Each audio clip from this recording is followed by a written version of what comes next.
Շնորհակալություն, ապերախտ ժողովուրդ։ Ինչ է գրում Մեծն Նժդեհը նամակի մեջ։ Ես Դավիթ Բեկյան ուխտին հավատարիմ շարունակում եմ մնալ լեռների ամպերի տակ, միայնակ, վիրավոր, բայց ավելի հպարտ, քան կայի։ Այժմ լիզում եմ քո թշնամու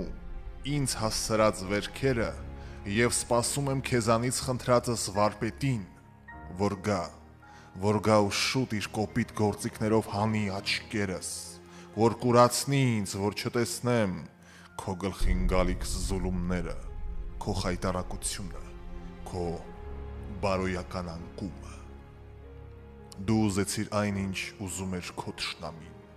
դու քո վիրավոր սրտից զարկված հրամանատարին դավաճանել ես,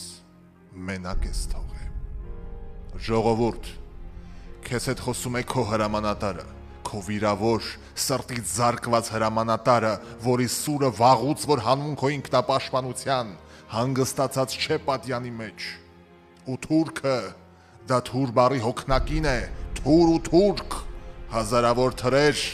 որ մխրճված են հայի սիրտը։ Լսիր մի ավելորդ և գուցե վերջին անգամ, լսիր քո հրամանատարին, նա դիմում է քեզ ու խոսում է քեզ հետ։ Նա ասում է, քո սև ու նեղ օրերին,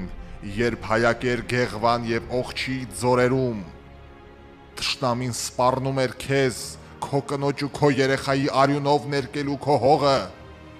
դու կանչեցիր ինձ ու ես հասա քո կանչին, ու ասա ժողովուրդ, այն օրերից ի վեր քո երկիրը մնացել է արդյոք անպաշտպան, քո երկրում մնաց արդյոք մի բարձր սար, մի ցածր քար, որի վրա դրած չլինեմ հոգնած գլուխն իմ։ Ասա ժողովուրդ, դու ինձ տեսած կաս մի օր, մի ժամ անհոգ, դու ինձ տեսել ես մի փափուկ տեղաշորի մեջ, հարուստ սեղանի շուրջ, ու լսիր ձայնը հայրենյաց, քարերն են աղաղակում, որ ոչ, ու ասա ժողովուրդ, մնաց մի բան, որ խնայեի, որ չզոհաբերեի քո ազատության, քո փրկության և քո փառքի համար։ Ու դեռ չեն փակվել թշնամու հասցրած վերքերը, իսկ քոնը ապերախտ ժողովուրդ, քո հասցրածը միշտ թարմ պիտի մնա, ու հազար վերքերի ցավով պիտի մորմոքա։ Ով ապերախտ ժողովուրդ, այսօր, երբ ադրբեջանական դրամներով հաշվարկված հայ բոլշևիկները, քո գերեզմանափորները, կեղծ ու պատիտ խոստումներով քո դուռն են բախել, ու քո ձեռքով ուզում են պղծել աղն ու հացդ սեղանիդ, դու դավաճանաբար լքում ես դիրքերը, մենակ